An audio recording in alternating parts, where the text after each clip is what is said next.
You're listening to Death Takes a Holiday, a Middle Falls podcast on KMFR Radio with your host, Matthias Dexter Frost. Today's guest, Andrew Parmet. What's up, everybody? Welcome to Death Takes a Holiday, episode 2 of Middle Falls podcast. And we are again continuing our discussion about the unusual second life of Thomas Weaver.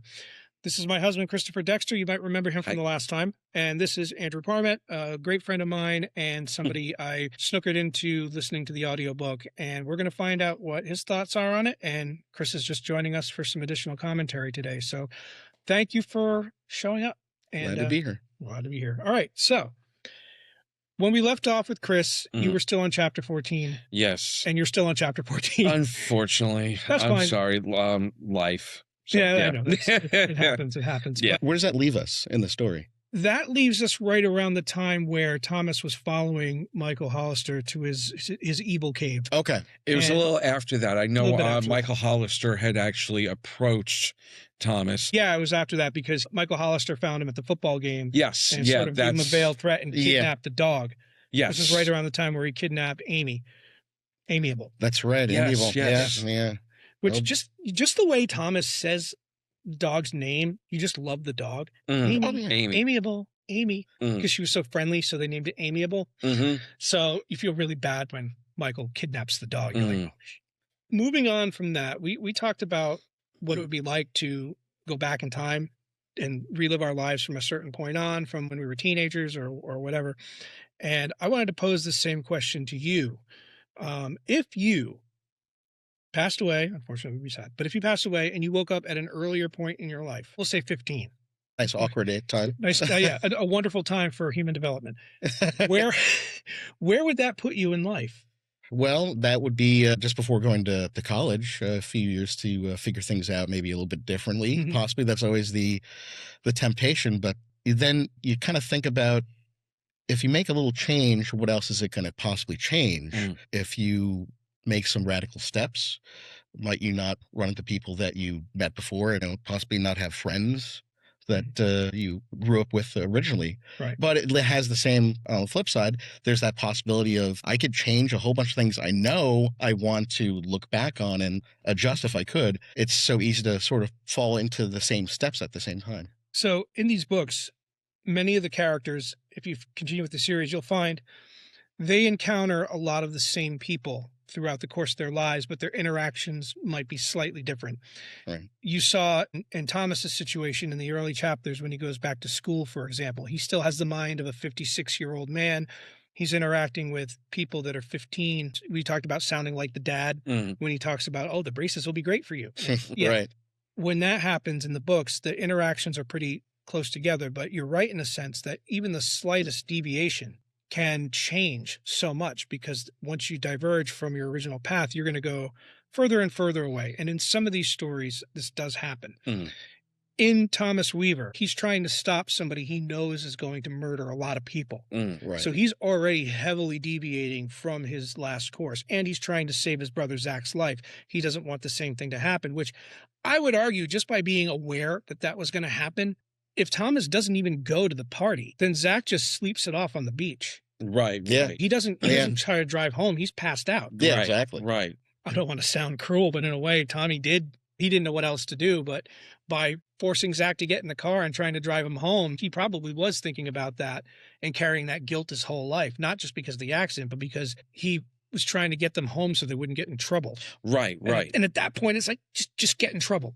Right. Right. But you don't think like that at that time because you have a 15-year-old's mind. Mhm. I mean, obviously, if you're 56 in a 15-year-old body, you have the experience and knowledge to avoid that. But at 15, you don't think why, you think why not. Mhm. Not to say that what they did was right, but it's understandable from that age Right. perspective. But in the new timeline, all Tommy has to do is just not go. Right. Right. Yeah, and that one act Well, that's true. makes right. both saves his brother and also prevents horrible things From happening down the line. to Yeah. a lot of people. Yeah, Mhm. exactly. One of the things I like, and this might be getting into some slight spoiler territories for you. Okay. I like his interactions with Carrie. Yes, absolutely. Carrie is the girl who everybody calls Cootie Carrie. Okay. Spoiler alert for the audience. We find out that she is also somebody who's been reborn many times. Ah. She actually, unfortunately, takes her own life in most of her incarnations due to depression and all sorts of other things going on in her life. She's the one who first poses the question to Thomas. I think isn't she the one who says, "How many times is it for you?" Yes. And Yeah. that's become sort of a tagline in the Middle Falls community. They actually have T-shirts that say, "How many lives is it for you?" So that's pretty cool. It's a little hidden and obscure, but if I found somebody wearing that shirt, I'd be like, I know, I got that. I know what you're saying. I love where Carrie's coming from and how she's learned to not show off her future knowledge. Were you there with the cafeteria scene where he says Pablo Cruz sucks? It was at the beginning of Yes, yeah. no one's going to know who Pablo Cruz is in 10 years. Right. Yes. Yeah. But yeah, she's sort of in her own kind of loop.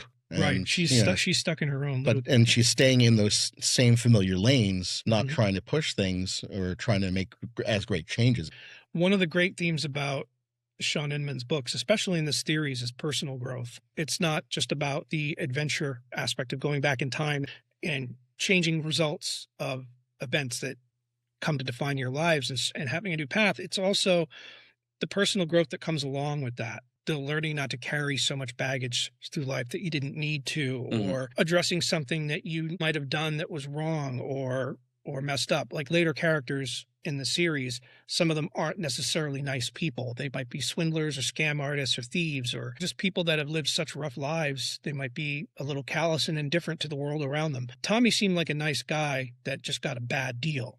I think we saw that in the early chapters, like Chris said last time. They were very dark and heavy. Yeah. And he was carrying a lot of guilt. Yeah. I don't really have a question with this.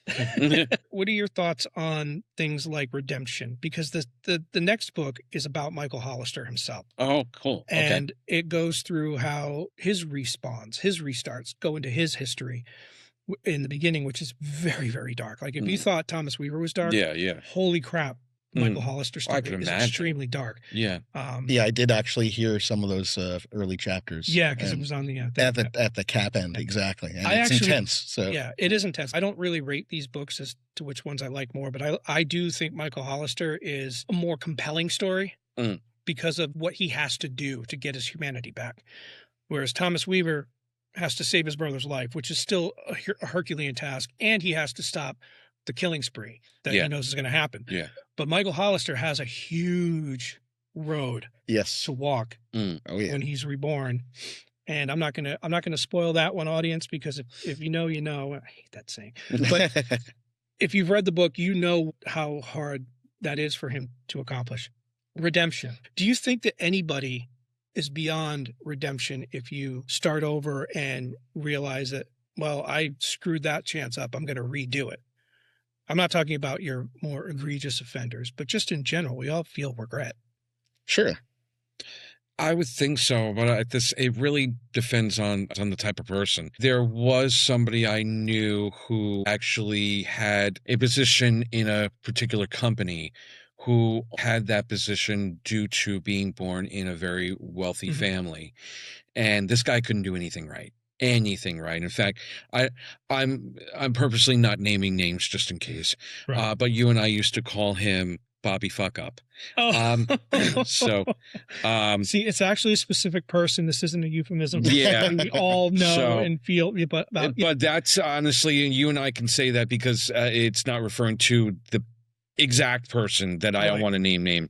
But yeah, unfortunately he had a bad car accident while I was working at the company that he was running, and he almost didn't make it. He came very close to dying. I remember that. And once he actually was on the road to physical therapy, his attitude didn't change. He was still not a nice person, throwing his weight around and also not really caring whether or not he was doing things correctly.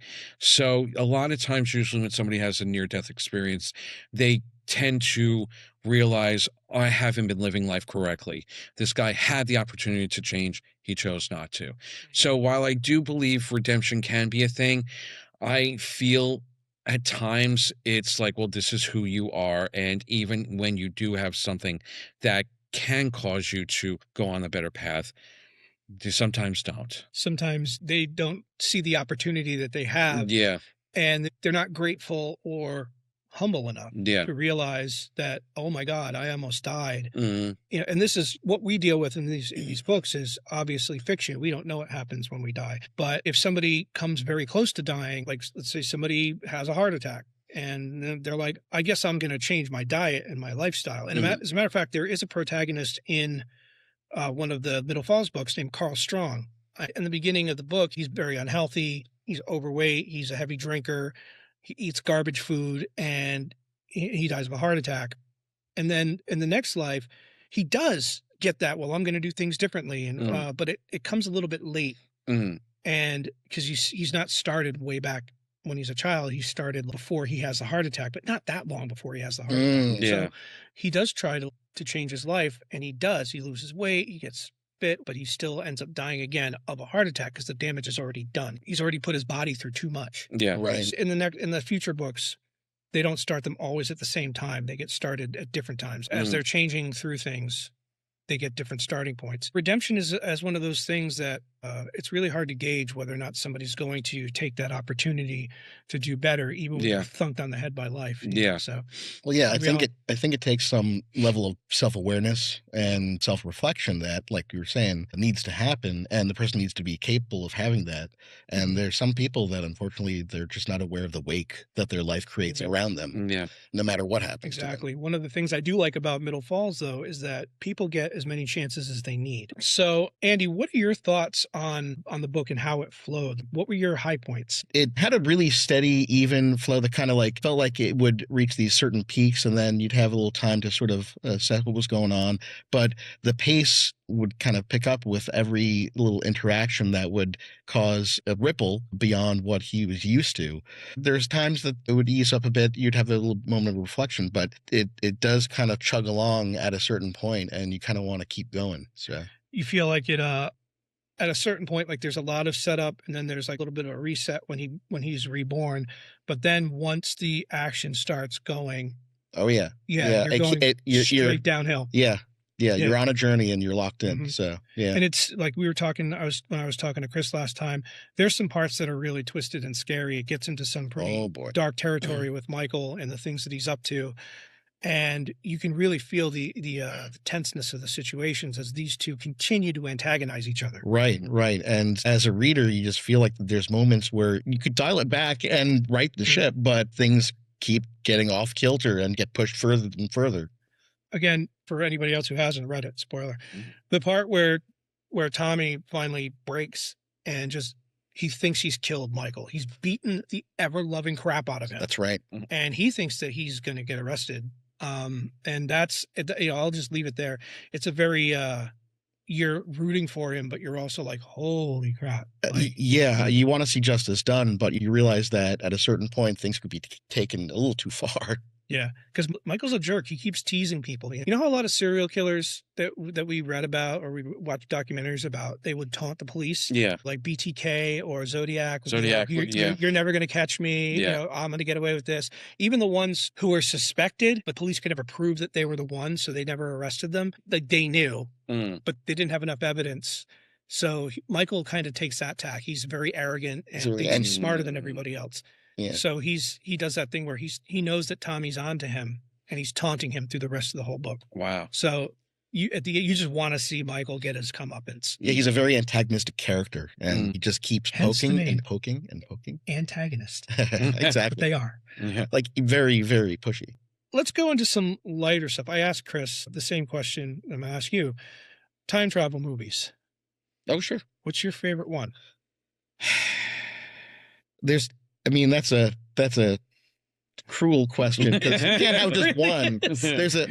We love time travel movies. I could name a ton of the top list. I'd say if I had to pick, I do like Time After Time. I said the same thing. That's amazing. It's such a unique story, and it's very touching, and it just pulls you in with characters in the same kind of way this first book did for me. It is kind of a lot like Thomas Weaver, because H.G. Wells is, nice. in that case, he is sort of the Thomas Weaver character, and there's a serial killer loose. It's Jack the Ripper. It's whatever the character's name is. John Leslie Stevens. John Leslie Stevenson. Thank you very much. He ends up in San Francisco, like we talked about last time, and he's hunting women, and H.G. Wells is like, well, I have to stop this guy. He's to bring him to justice, whatever, or at least stop him from killing people.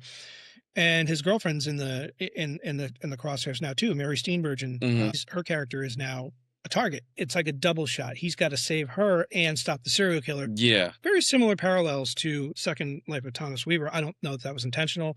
I don't even know if Sean knows of that movie. If you do, then you know. I just want to go on and talk a little bit about some of the tropes you see in time travel movies. Like, what are the ones that you're just like, again? I know that sometimes, like, we talk about Back to the Future, right? We're talking, sports almanac.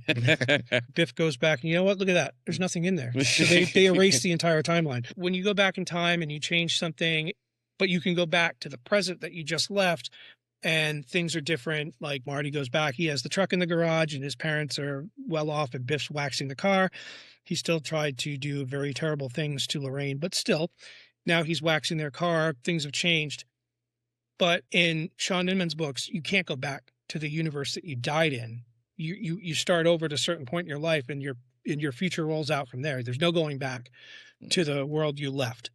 So I'm more of a fan of that. It's a little bit more of a multiverse type of thing, but it's not hard stable like Marvel is.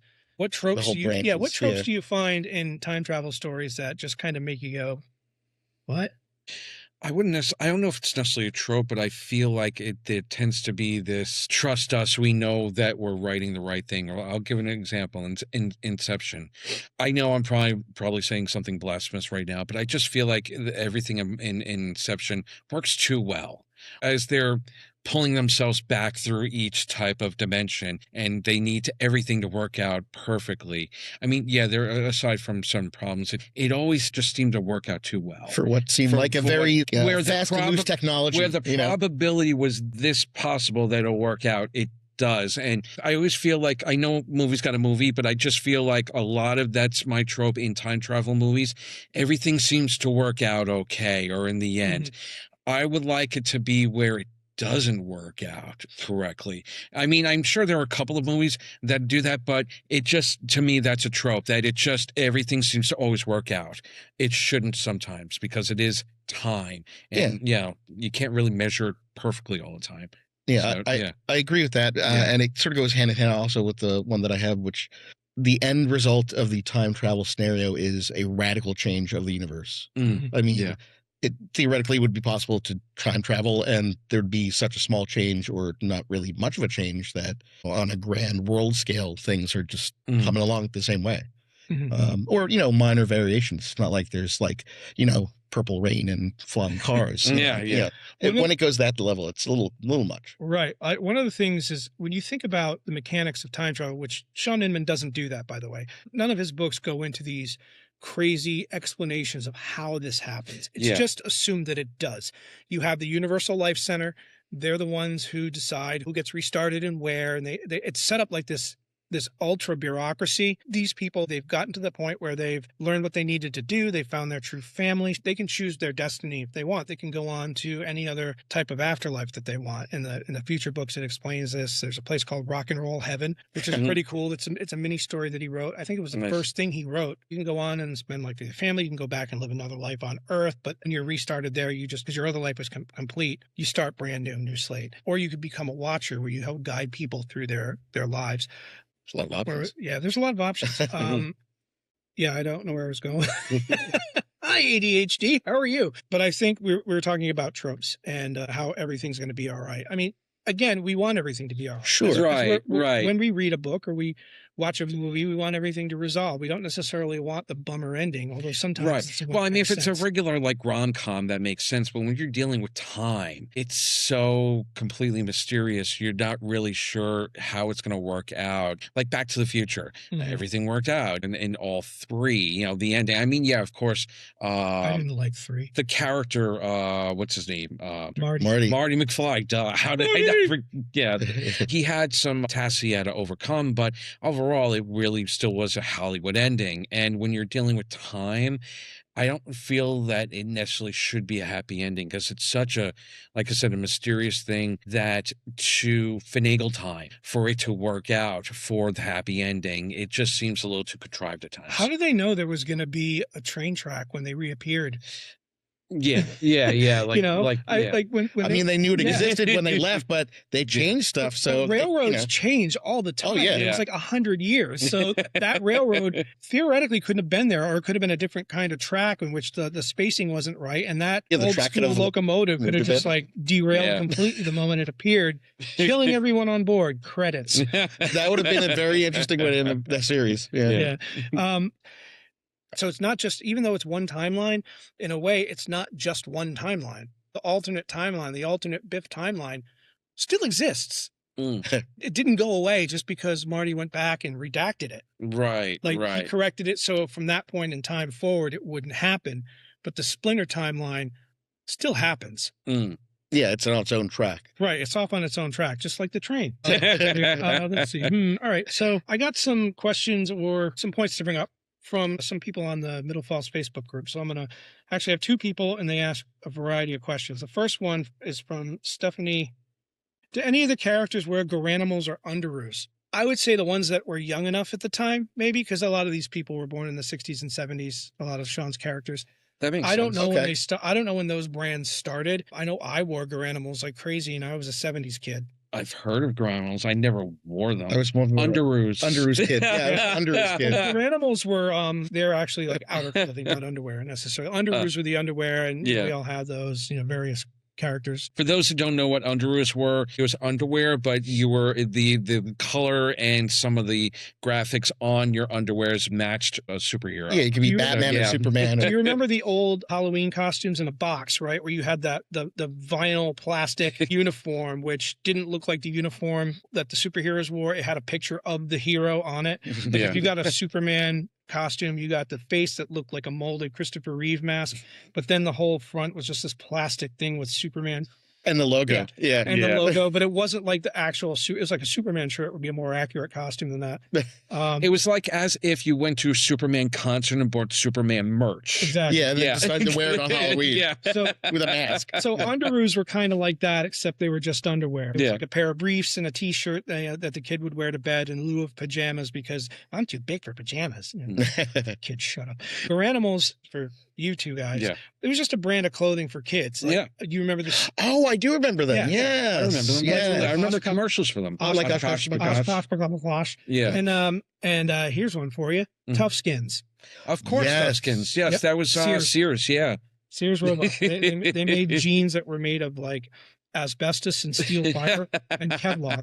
God, they were designed to last 7 years. Yeah. We just carbon dated ourselves. We did. Well, we're all thoroughly Gen X. That's She asked another question. Favorite old school arcade game? Like actual stand-up game, I'm assuming, and not console game? I absolutely love Miss Pac-Man. I mean, that is, if I see that in an arcade, I must play it. Where I work, we actually have in our kitchen, we have a multi-gamed arcade game and a stand-up thing, but it's actually if in a regular Pac-Man type of thing, but it's got multi things. But Miss Pac-Man was always the better version of Pac-Man. It was taken to another level, but that is my go-to. I usually get up to the Apple, I think it is. So, yeah. Not too bad. Mine would have to be the classic low-res Star Wars Death Star. Where you're going down the trench? Oh, nice. It's like almost, it's the black and white, like traced graphics. Yeah. It's so old school, but it's great. It had a good interface. It reminded me a lot of, it's like AutoCAD, like drafting things. Yeah, exactly. Yeah, that was pretty cool. Very satisfying, though. I mean, There were two games that come to mind. One of them was a wrestling game called Mat Mania, which I can't really find anywhere. It hasn't been, to my knowledge, emulated for Steam or any of the other online platforms. And in this, you played a wrestler, and there were 5 different opponents. Once you got to the 5th one, who was Golden Hulk, I wonder who that was supposed to be. You beat him, and you got the championship, and then you would defend the championship. They would throw a random challenger your way. I don't think you could wrestle another person with it. I think it was just a one-player game. But one time on one quarter, I played for 4 hours straight. Holy cow. I got through 104 matches. Oh my God. That's that amazing. was cool. I used to pilfer quarters from my parents' change jar and go down to a corner store that was easily about a mile away. I would walk there from where I lived just to play this game. It was in a convenience store. And eventually my folks caught me taking change, and I got a lot of trouble for that. But this is what we would do when we were kids. We didn't have smartphones. We didn't have we had console games at the time, but I still like this one, and it wasn't available on Nintendo.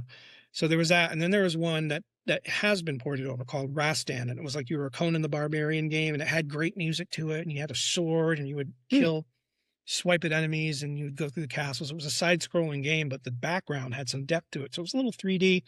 I've played it on one of those Namco collection series. It's a really good game, and it's hard. I beat it. I turned it over once in a bowling alley, but man, I tried playing it like a few years ago. That's a hard game. You have to time all your jumps just right. Oh. And of course, I like the other ones like Pac-Man, Miss Pac-Man, and Donkey Kong. Donkey Kong. Centipede. Outrun I liked a lot too. The sit-down one, where you were driving. Oh, yeah. Through the course. That was pretty cool. All right, so we got a couple more here. Have either of you seen the movie Yesterday? No. I know of it. It's that's one on the that list. I want to watch. That's the movie where what if the Beatles never existed, basically. So I'm sorry, that was from Kelly. I can't answer that because I don't know. I've heard great things about it. I've heard great things about it. We haven't seen it. Yeah. Also, by the way, Kelly paid you a compliment. She's the one who said that you had a great podcast voice. Well, thank you, Kelly. I really appreciate that. And also plugged your show, Dex the Music Geek. Should have been a hit. And I'm trying to nudge you into doing some more episodes because there are so many songs that really should have been hits. So if you like music, go check out his channel. I will say that it was easier. Actually, Andy did the camera work for me, and it was something to do during the pandemic when we were all laid off. But once we started working again, it just became too much of a time filler, and unfortunately, I stopped it. So, but maybe one day I might pick it back up. Now that we have this awesome software, it's probably a lot easier to just cut an episode, and just maybe be a little more off the cuff with it. I think we should try it out sometime. In a future book, Sean goes into talking about how the characters interact with historic events. In one book, it's the eruption of Mount St. Helens. Oh boy! And where two of the main characters' friends die because they went hiking up there, and they happen to be hiking at the time the mountain blew up. So he has to save their lives. One time in trying to do that, it was too late. He ends up dying. He tries to save the life of a family who was camping on the mountain because he knows what's going to happen. There's this family. The guy's name is Merwin because, there's always one guy in the 80s named Merwin left over from the 70s. He sees this guy and his kids and his wife, and he's like, you should leave. And the guy's woo-woo enough to understand that, okay, this person knows something I don't, so they take off.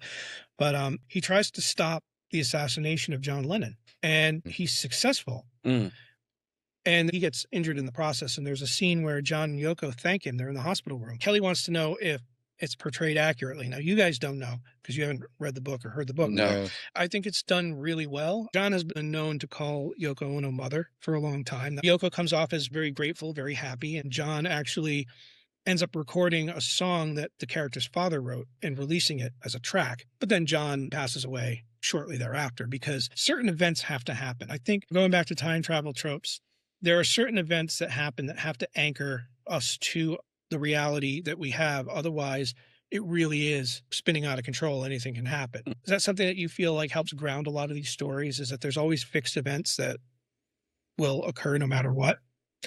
Those are important, I think, for storytelling purposes. And at the same time, if I guess mishandled could fall under that trope sense. But again, it's really powerful that certain things cannot be changed, or maybe they can, but sometimes the point in time is sort of fixed for specific but unknown reason. And Thomas Weaver, Carrie says that in one of her lives, Gerald Ford beat Jimmy Carter.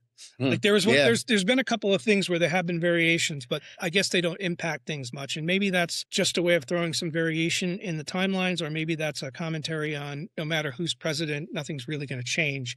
I mean, we might not think that now, but back then we think about it as in, would it really have made much of a difference no matter which one of them was president?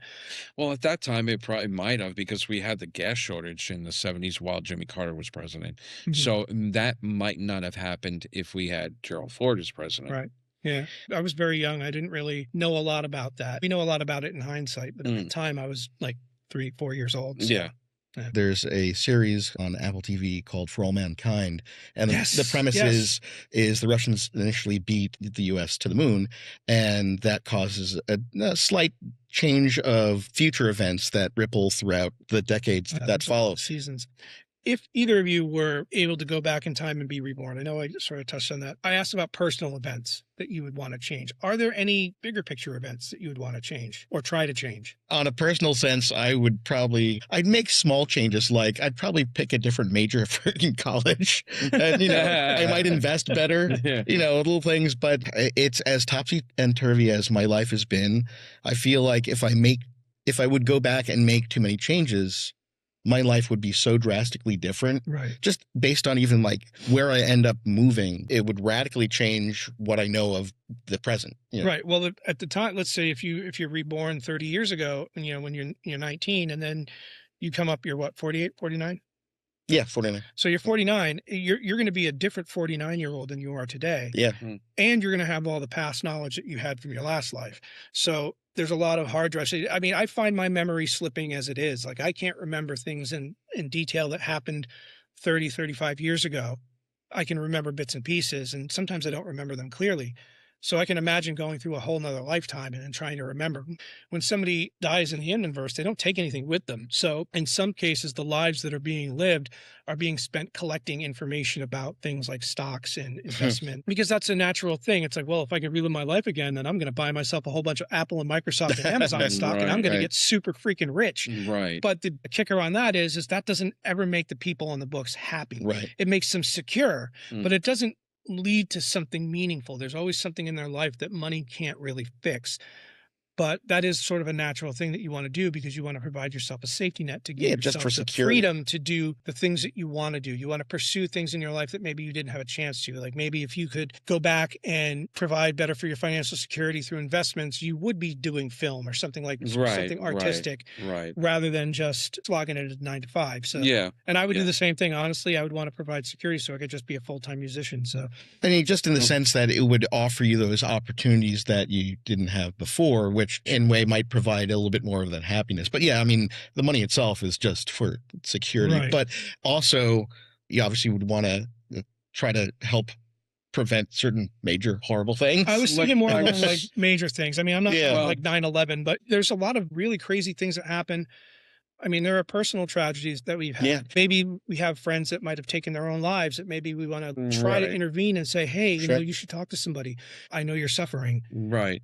As far as bad things go, I mean, as far as like on a grand scale, I know a lot of times a lot of people will say, oh, for saving Kennedy, like, oh, you had to take out or kill the person who killed Kennedy. There are ways of changing history without a death or a murder being involved. Sure. So I just feel like for the way times are right now, I would have liked to have been there some way to avoid the entering in of the political arena. If there was a way that could be changed, if I'm not trying to be polarizing, I'm just saying, regardless of where you are politically, everybody has to at some point admit that this is not where you wanted us to be. So maybe a mistake was made, and maybe if we could have fixed the mistake a little while ago. Here's a theory I have, and this does sort of border on it's theoretical, but it also, which is based on the present we find ourselves in.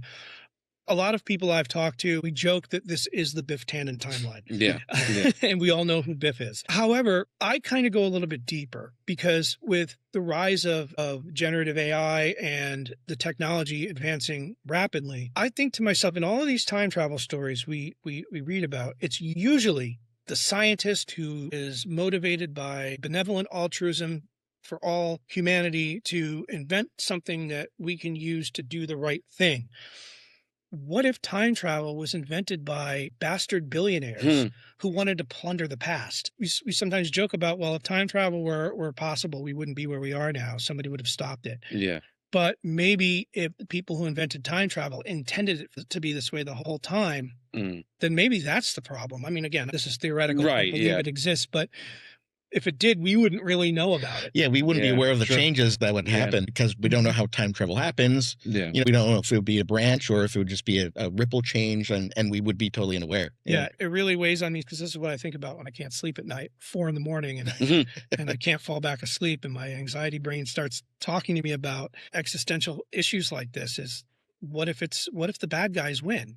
There's no guarantee Right. that everybody who wins is going to have noble intentions. There's a lot of people out there who are they're out for themselves.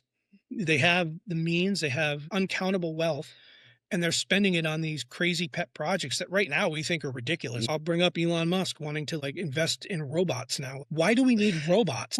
Who wants Because this? it's the 21st century. I know, but we don't need, if you're going to invent a robot, why make it a humanoid bipedal robot? There's a million more things you can do with Right. robotics and technology than make, aluminum people. There are better ways of spending that amount of money than what Exactly. he's planning on doing. Yes.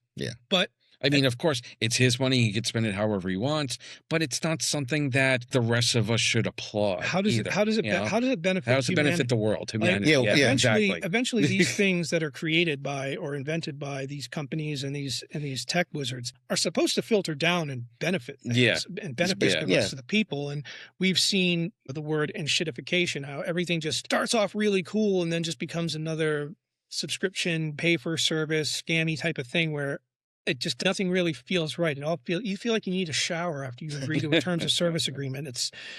It really just is the bottom of the barrel. Maybe this is the way our future overlords, if you will, want it to be. This is the road there, and maybe somebody has to break into the time machine and come back, like the TV show Travelers. I don't know if you've ever seen Travelers. Yes. That's a good show. I really love that show. Is that with the man and the kid? Yeah, it's the guy from Will and Grace. Okay, it's not the one. It's There was one in the early it's a 80s. newer. Yeah. Oh, okay. Yeah, I think you were thinking about the one, that very short-lived series where Yes. where the man and the boy. It's And the kind of like stopwatch. Yeah, the Yeah. stopwatch. Yeah, I It's- can't it recall. was sort of like John Haxon, I think his name was. it's sort of a precursor to Quantum Leap. Yeah.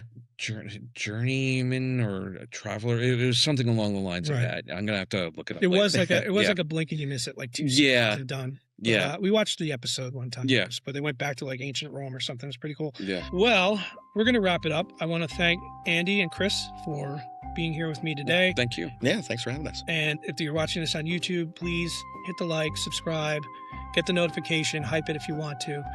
And I hope to see you guys again in about 2 weeks. Thank you very much. Somewhere in Oregon, Cheerio. there is a town where the end is not necessarily the end. People live, people die, and sometimes they open their eyes again.